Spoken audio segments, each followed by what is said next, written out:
Oh boy. Hi. So I'm doing a Facebook Live today again on a topic I've been kind of working around and like weaving into my writing, but haven't in my mind like really talked about it and really um, and diving into it. So today I will be impressive when this works well. I'm going to be talking with Natalie today about sexual expression. We're going to be talking about how our sexuality impacts our body image. So, hi, Natalie. Good morning. Hi, how's it Um, going? Good. Um, There we and go. I'm in Good, my this is all house set today. up. I'm not Okay. sitting outside where it's like, I know because you're only like 6 hours north. It's like the heat. Like, Yeah. oh, I'm not going to be sweating on this live. Hi, Jess. Um, So I was just kind of giving them a brief overview of like, we're going to be talking about sexuality and body image. I honestly don't know how this conversation's going to go, and I'm a little nervous because we haven't even really delved into this. Yeah, yeah. So We, this yeah. is kind of, I think is the internet good? Am I choppy? Oh, I hope I'm not. Am I copy? On my side you are, but I don't know if anybody wants to comment if like either of us are choppy. Okay, I think we're good. Okay.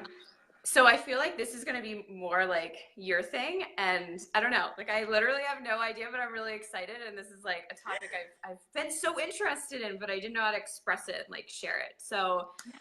my first question for you would be, what have you noticed to be um, the biggest thing that kind of brings body image and sexuality together? I How think do it's they just how do they relate? yeah, for sure. I mean, I think to really start with it, it's really just acknowledging that so much of our body image challenges come out of a desire to be sexually appealing, or Mm. to be attracted to the opposite sex. I mean, for those of you who don't know me and are watching, so I'm the Curvy Confidence Coach, and I studied first as an eating psychology coach, and then now I'm in Layla Martin's Sex, Love, and Relationship Coaching Training Program. And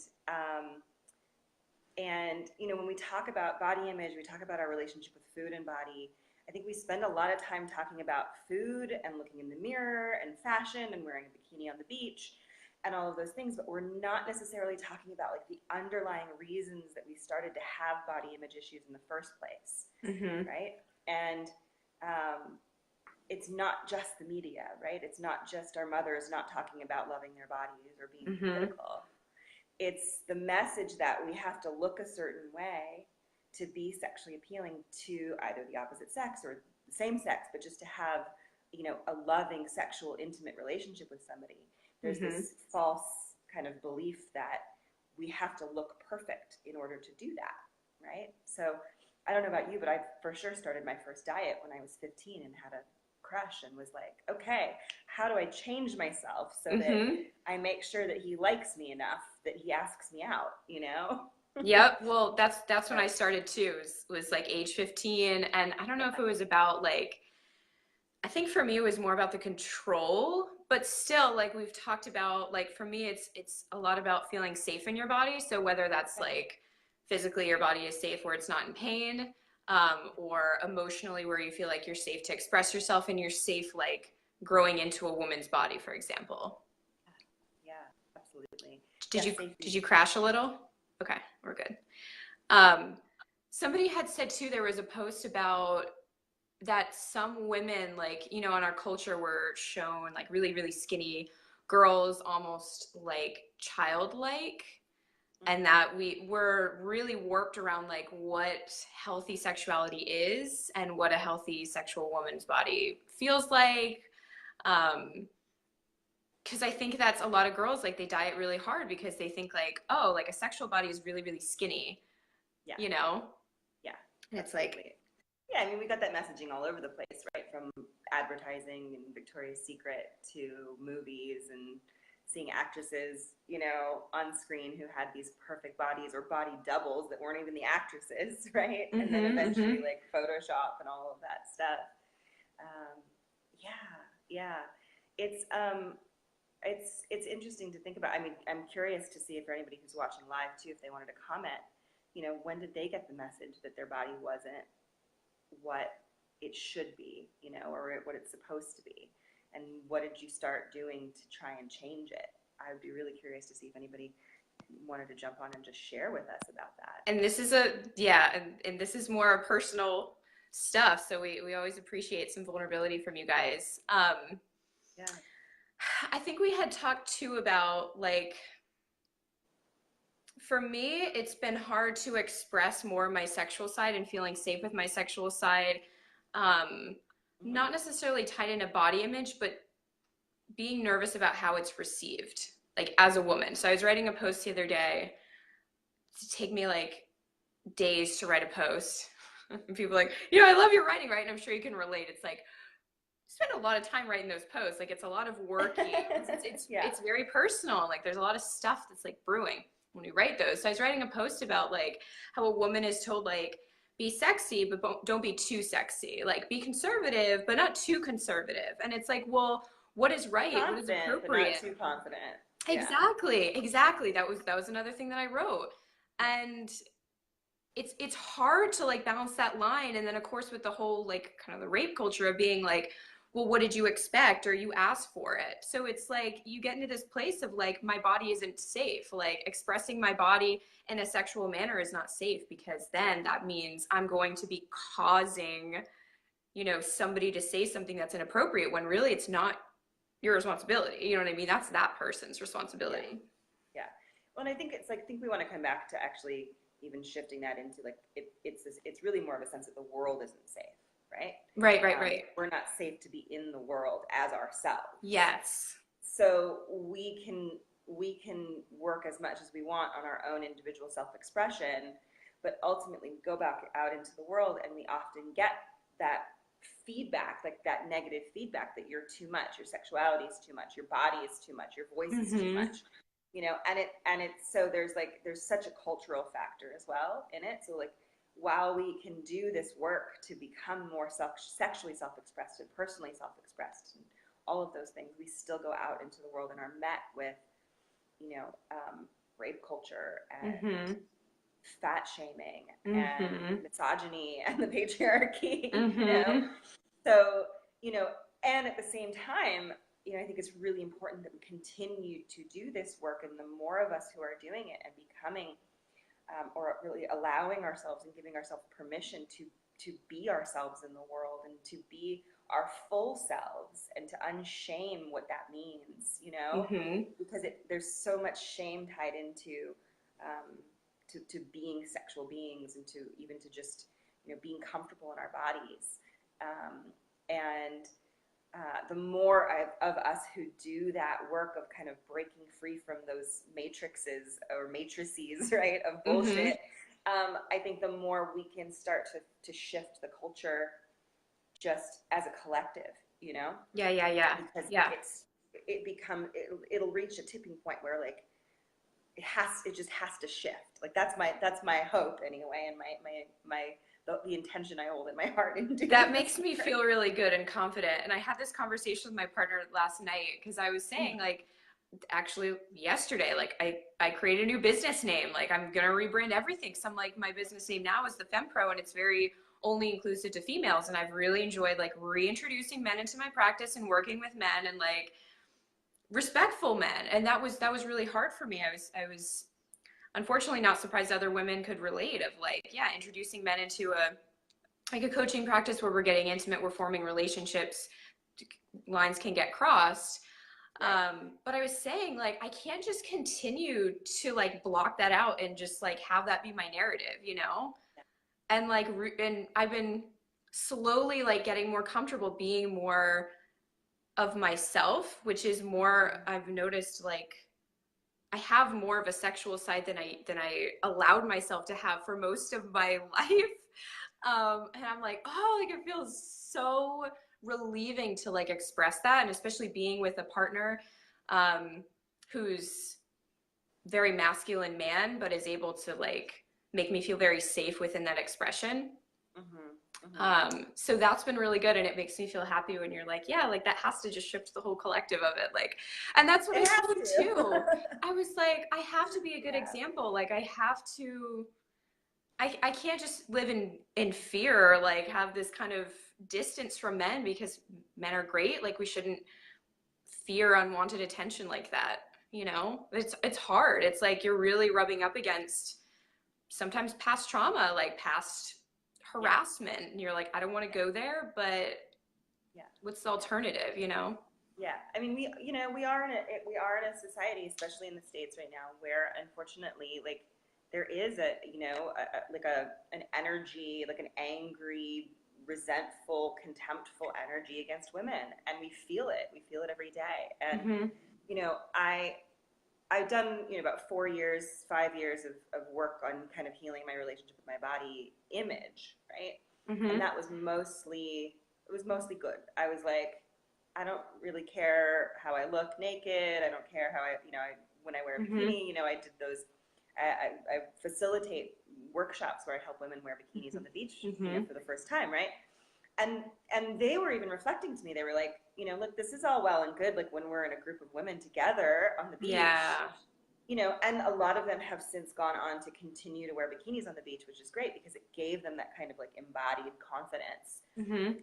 and like what they broke through the edge, right?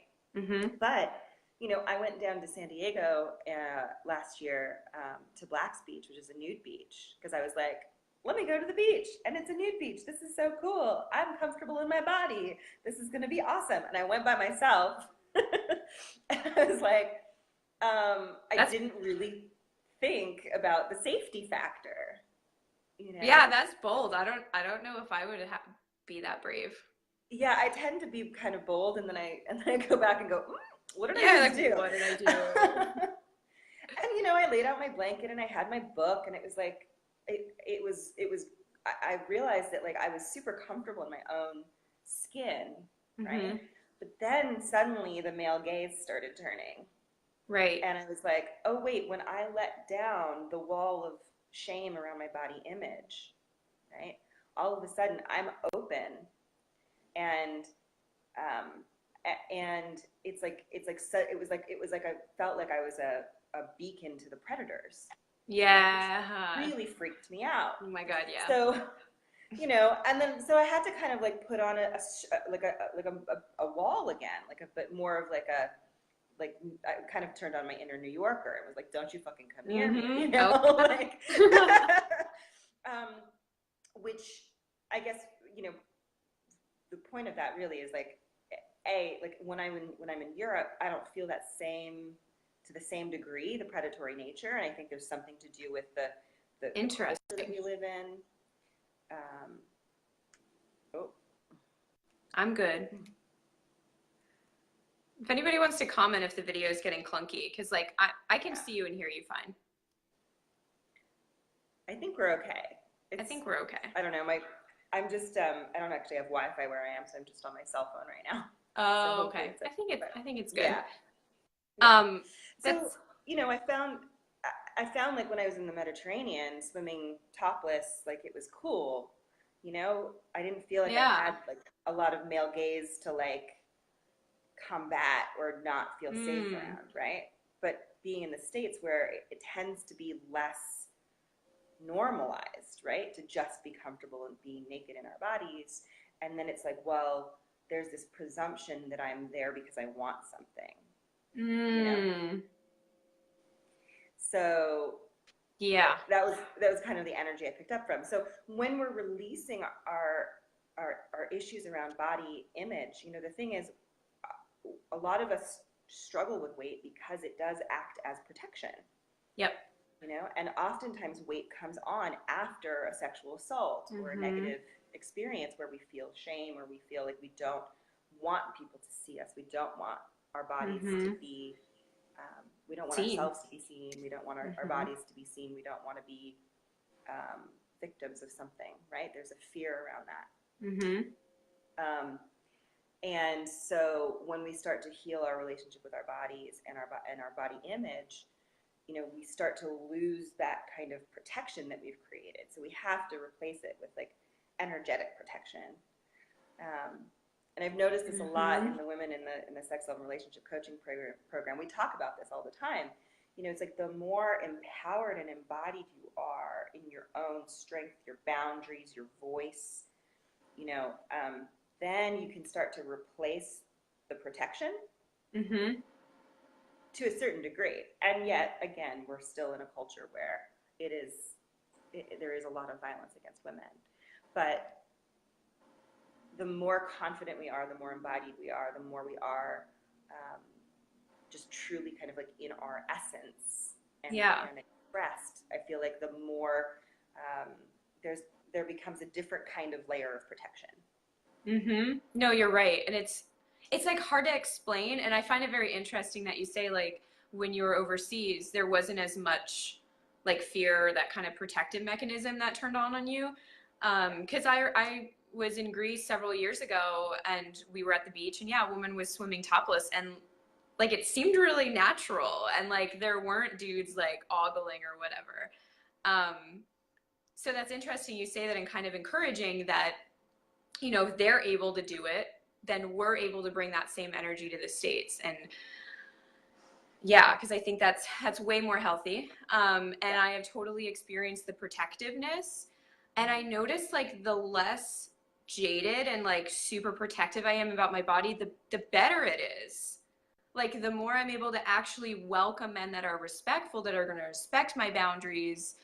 And also, I said this to my partner last night. I won't go into way details about this. He was just like looking at me like, oh my God, Jess. But I'm starting to accept that it's okay if a man stares. Like, that doesn't mean that they're bad. That doesn't mean that they should be shamed. I mean, it depends on what energy they're coming to you with. If they're in that predator state where they feel like they're trying to get something from you, like we know and they know, then that's different. But if they're just like appreciating the female form and saying so and presenting it in a way that's respectful and kind and like I've just been like, that's okay. Like I don't want to shame men for doing that. Because then I feel like they almost, and I don't know, I'm speaking for men here if any men want to comment on this, but I feel like then like they feel like they have to hide that part of themselves and they feel like they have sexual shame and like they don't know how to express themselves around females because we're so protective and like jaded and stuff. Like there needs to be more softness between the genders. Yeah, yeah. And there can be more safety created on their end first for us to soften and recognizing that what they're afraid of is rejection and what we're afraid of is being hurt physically. Right. There's a big difference. Right.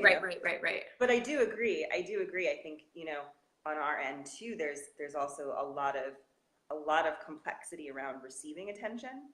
Because it's like where is it? What's the intention of the attention? Are you objectifying me because you want to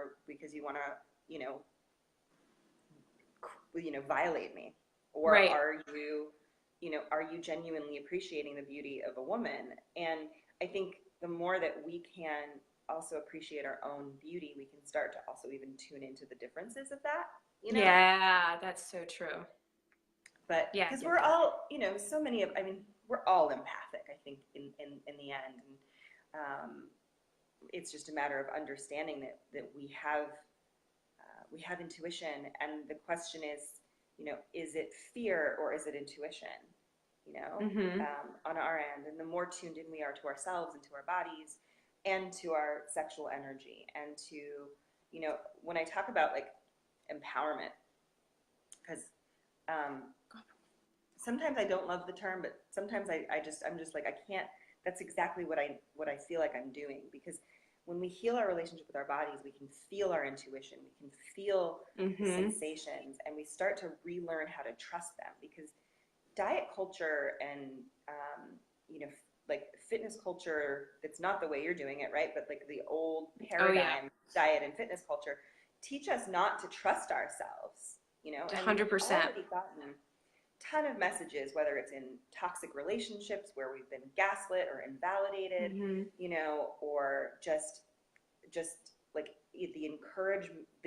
the way that we're encouraged to actually completely disregard what our bodies are telling us and go and listen to experts who want to tell Mm-hmm. us their perfect way of doing the thing that's going to get you the skinny body so that you can get the relationship that you want.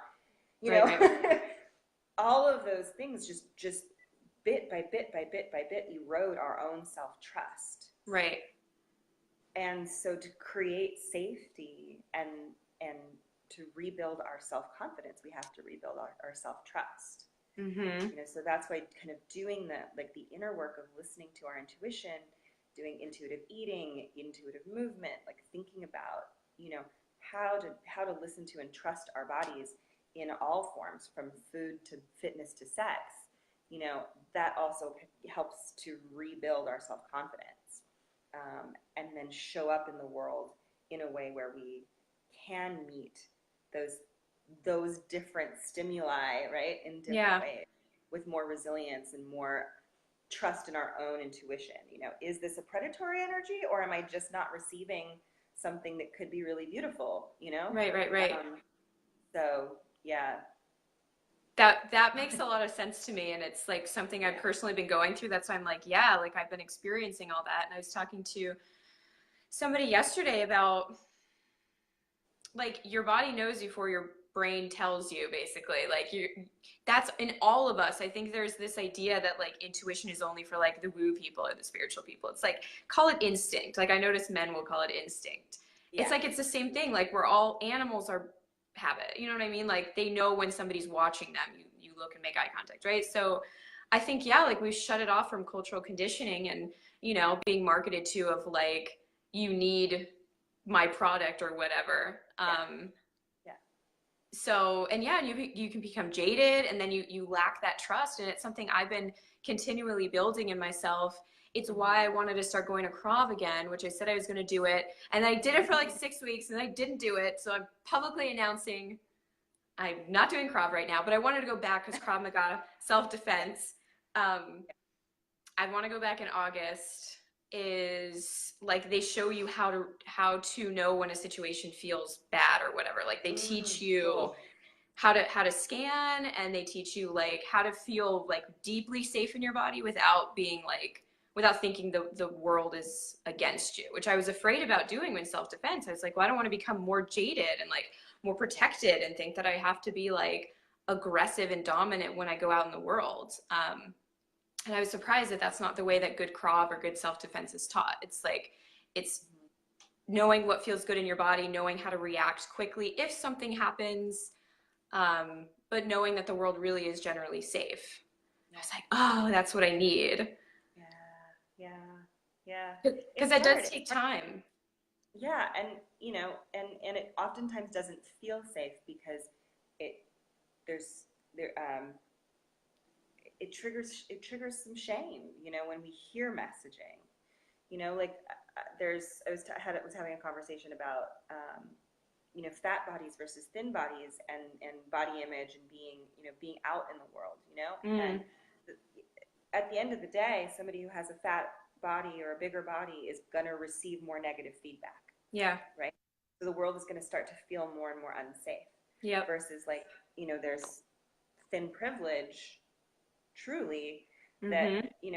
even though, yes, every woman of every size experiences body image challenges, but they're met with less resistance in the world. And that's why, when people lose weight, all of a sudden, there's always this like Pressure. um, celebration that turns into pressure, because it's like, oh, okay, suddenly I'm safer in the world now Right. because I'm belong, because people have deemed me to be acceptable at Right. this place, right?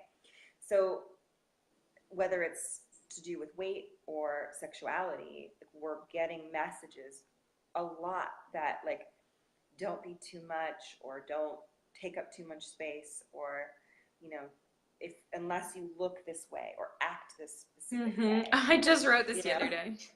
yeah, then you don't fit in and you don't belong, and then there should be inherent shame there, right? Yeah.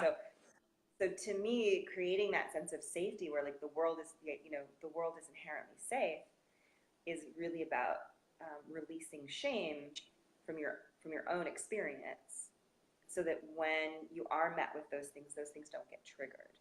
Yeah. No, you're right. Because I think think I said this to one of my male friends yesterday. I was saying like I even experienced like shame and resentment for being a woman. And he had even said like, yeah, I wouldn't want to be a woman. Like, I feel bad for you guys. And I was like, well, damn it. Like, don't say that. But like, I'm trying to get over that narrative of like having this belief that we are inherently less than a man. And like that, I realized I did some like deep, like inner child work. Watch, my dad's listening. He's going to be like, what are you talking about? But I've had beliefs from childhood of like the man was always above the woman, so to speak. Like just the man ruled the household and like he was the one in charge and he was the stronger one. And yeah, I think it just like, are you frozen? Okay.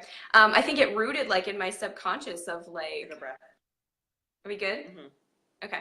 I think it rooted in my self-conscious of like, or my, sorry, subconscious of that, like it's not okay to be a woman or it's not safe to be a woman. Like a man is always going to overpower. They're going to be louder. They're going to be more angry. They're going to be more dominant. Like there's no way I can match them. And I can try to compete with like getting my body really strong and putting on this armor. But like there's no way. Like we're too different. We can't compete. We shouldn't need to compete. So with you talking about like that shame, it's like, yeah, for me, it was like shame around being a woman and like really being able to appreciate myself and being a woman. And it's like, it's still a journey in that of like feeling like, why do I have to deal with this shit? Right? Yeah. What do I have to deal with, period? Yeah.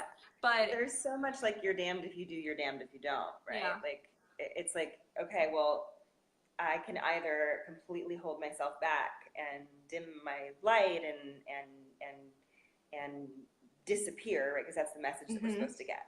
Be so skinny that you don't even exist, right? Like right.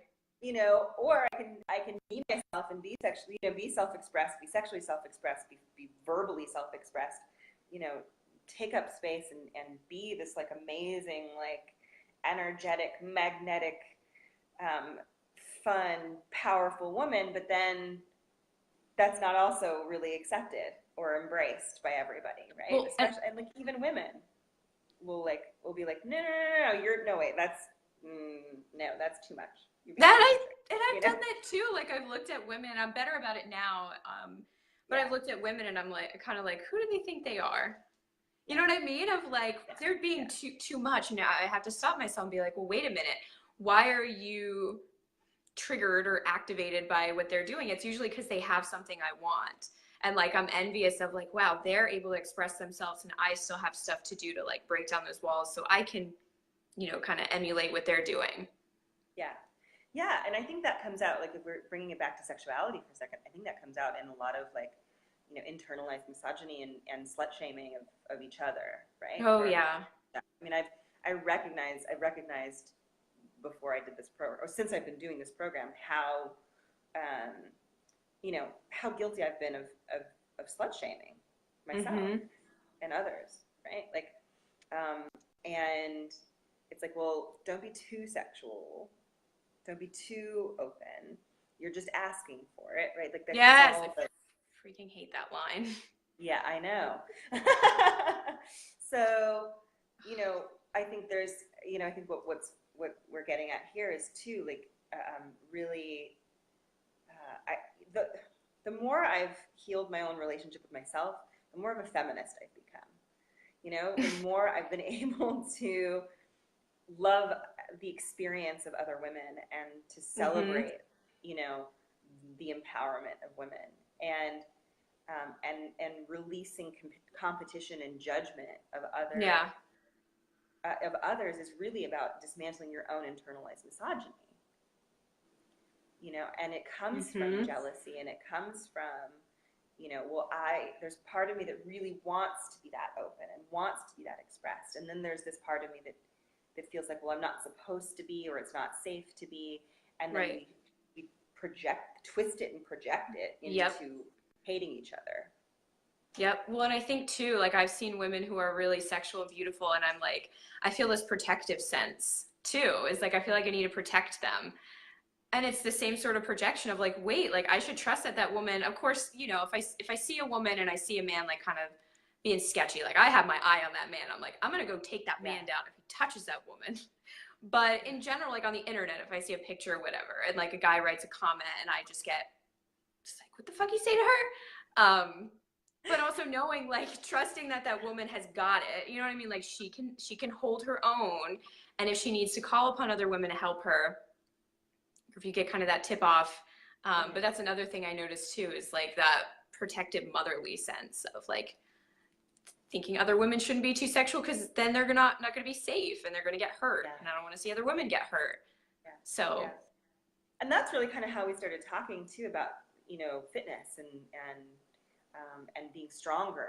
I think and embodying strength is something that, I personally am wanting to work on more of. And this is why we talked and connected originally, is that, when you're coming out of diet culture and healing body image, there tends to be a phase of kind of, I call it the permission phase, where you quit everything that you've been doing because it's shame motivated, right? yes. So I quit any sort of rules about food. I mostly quit all movement because I just, other than like maybe walking in the occasional yoga class, but really mostly kind of took a long break from it all because I needed to get my head right before I could go back. I did the same. Yeah. And I ate a lot of potato chips. Right? Yeah, and that's okay. The I talk about this a lot with my clients, but the pendulum has to swing. We were over here in restriction, and then we swing back over here to full permission, and then we can start to recalibrate and find a really nice balance between, taking care of ourselves with real freedom, without rules. Because I love to say that if there are no rules, then there's nothing to fail ourselves with, right? And it's really about learning to listen to what our bodies want and how to nurture and nourish and fill ourselves up with with pleasure and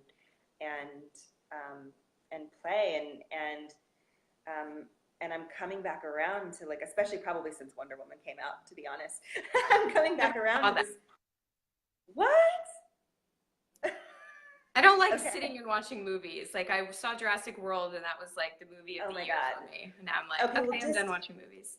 Promise me you'll watch the first 10 minutes, because okay, deal. Just watch the first 10 minutes, maybe 20, and we'll talk about it afterwards, because it was so inspiring to see. It's basically like you're on Wonder Woman's island, and she's training with all her warrior goddesses, and it's like the whole first 10 minutes of the movie, literally there's not a man on screen, which is like so powerful for us as women to see that. Like that's the only movie that exists that has ever happened. And I have a background in the film industry, right? So it always inspires me when I see them doing progressive things. No, I get that. But I really started to come into this like desire to feel stronger and be more of a warrior, and have that, to shift the conversation from strength from the perspective of how we look into strength from how we feel and how safe we can be in ourselves, right? Because I did have, I've had clients who went from, restrictive dieting into, well, I just want to be strong, but they would say, but how they decided if they were strong is if they looked strong. Right. And then would push themselves with I had one client who pushed herself with a personal trainer and blew out her ACL, and then there we go. Now she's back to like not being able to move her body and feeling shame again. Yep. Because she lost the tool to change herself, right? Yep. So we're not dieting anymore. Now we're going to change ourselves with movement. Well, no, neither of those work. So, but I was talking, with a friend of mine who is did 6 tours as a Navy corpsman in the Marines. And sorry, Max, if I'm getting this wrong, but but he and I were talking about this kind of concept of learned helplessness, which bothered me at first, but at the same time I was like, okay, look, let's be real about the world we're in. What are some ways that we can feel safe in it, and also how do we shift the conversation of health from weight loss into what do we want to shift it into if we're taking if we're taking that conversation away from weight loss. And I really like to look at it now from resilience and longevity. Like, we're in it for the long haul. This is a You're long game. speaking my language. I mean, I feel like Yeah. and so many personal trainers have been like, I'm inspired by what you do, but I can't do it because the message isn't getting through. And I'm like, I know. You gotta like dig that road over and over and over again, because we have so much shame, and we want to just be like, exercise is gonna solve this. And I wrote a post of like, if you want to look better naked, like that's okay to like want to look better naked subjectively and like improve how you Better. look. Yeah. Yeah. So it's all subjective. Like if you want to improve how you look, great. If you're out of that headspace of like needing to do so to feel worthy, it has to be from a Yeah. healthy space. But just taking care of your body in general, and like being good to yourself and having healthy conversations with yourself, and like that'll do it. Like that's a byproduct. Yeah. You don't have to force it, and yeah, because then it takes the pressure off it being something like your body being something that needs to happen Mm-hmm. to be socially acceptable or to be sexually accepted. Right. Right. Well, and they're kind of the flip side of the same coin, right? Mm-hmm. Because the acceptance and the belonging is what creates a false. This thing is falling off of me. The acceptance, this acceptance and belonging from trying to get skinny, right? Is the reason we do it is we perceive that when we lose those 20 pounds, then we'll be safe. Right. Ultimately, because then we'll fit in, then Mm-hmm. we'll be able to have a partnership Mm-hmm. that where somebody's going to be committed to us because we're enough, right? Right. And that creates the perception that when we get to that end goal of a specific way to look or feel or look or be, right, in our bodies, Mm-hmm. then we're going to be safe. So what we have to do is create our own internalized resource sense of safety so that we don't need those things. And so the light side of it, like that's the shadow side, the light side of it Yeah. is resourcing our own sources of love and nourishment and intimacy and connection, and also like strength. And if we think that we need a man to protect us, Oh yeah. right? That's one of those many messages. Oh my God, yes. In the world, right? So what can we do to internally resource our own sense of protection and safety? Mm-hmm. That's why I'm starting to kind of get into this energy of like wanting to be more like of a warrior. And I was scared of that conversation for a while too, because I was so deep in body positivity and fat positivity that I was like a little bit I feel like there's sometimes we get into that world and there's shame around wanting to actually get fit. Yeah, there is. So because it's like, okay, well, we're hating on diet culture. We know that it's fucked us up, right? And now we kind of go into this kind of teenager phase of like rebelling against everything. Mm-hmm. And then there's still this little part of ourselves underneath that feels shame for wanting to be fit, or shame for wanting to like look good, to improve our to body. look good, yeah. I mean, I still think it's important to. I mean, from my perspective, it's to release the idea of looking good is helpful, Mm-hmm. But there's still shame for the desire to lose weight. There's still shame for Oh the yeah, desire to be fit. my clients would feel like kind of embarrassed. Like we talk about like, oh, they want to move better, or they want to get rid of pain, and then they're like, well, and I also like I want to lose like 15 or 20 pounds. Like it's not really that important, and like I don't want to sound like I'm being vain, and I'm like, that's okay. Like if you're coming from a good headspace and it's not like consuming your thoughts. Yeah. If it's you just want it as a like that's okay. Like I think for me it's about releasing the end goal and focusing on the day to day, the meal to meal, movement to movement, and wanting to feel stronger versus look stronger, wanting to be stronger, right? So that we can internalize that, we can walk down the street and know that we have more strength than we did yesterday, so that if something happened, we could be more likely to be able to protect ourselves. Mm-hmm. Because frankly, that's just the world that we're in. Well, and that's why I wanted to do Krav, because actually strength training, like I'm strong and I could move pretty damn fast, but like Krav is going to teach me, you know, how to move very quickly and like diffuse a situation very quickly and just have like a deeper level of strength. That's like, okay, like if I know if I'm going to be attacked and pushed up against a wall, I'll know how to like get out of that situation.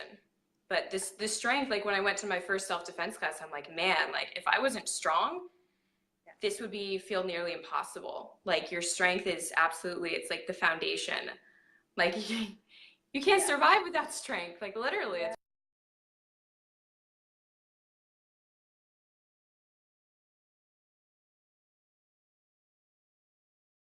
it is. Oh, did we disconnect accidentally? That was so weird. I said, can somebody tell us what time it is or how long we've been talking, It's basically? And then the little, it's it had a little thing that came up and it was like, we've been talking 40 minutes. So I gotta jump off to go prep for a client session. But this has been a really like organic and all over the place conversation, which is really good. And I know this is gonna I really like, I know both of our people. I just want to make sure that we didn't like skip over anybody that said something. I think Liz said something.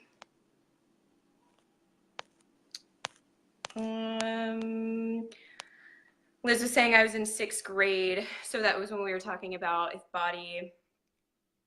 when did our bodies become unacceptable? Always had a large ass, and as those days in my small town, it wasn't cool. Ton of comments on my shape, so I did everything I could to hide it in baggy boy clothes. Avoided boys and dating, which in turn gave way to comments about me being a lesbian. It was a lot for an 11-year-old girl. Yeah. Wow. Well, and then we carry that throughout life, right? It's like, well, I need to be more masculine or whatever in order to protect myself. It's so much of it starts as children and like bad. Yeah. Oh, I got a ton of messages, especially when I was living in LA. You know, like, in fact, I'm really grateful to have left LA now. I think in a lot of ways. So glad I didn't move there. Oh my God, like the dating scene there can be rough, you know? Yeah. Well, now we know like Southern gentlemen are really great. Like we love the Southern gentleman now. And I was always like kind of, because I'm a Northerner, I'm like a Yankee. So I was like, are they going to be like too sweet? Like I don't want them to, you know, be too gentlemen with me. And like now I'm like, oh, like I really like this. This is great. Yeah. Yeah. But no, I mean, like I was, you know, I was body shamed in the middle of sex in LA, you know, like. Yeah. So, you know, somebody commented on how big my ass was, and I was like, is that a good thing or a bad thing? And he was like, I don't know yet. And I was like, well, that's really shitty. But and you know, at the time, this was before I started my kind of self-confidence journey. I mean, I just stayed quiet.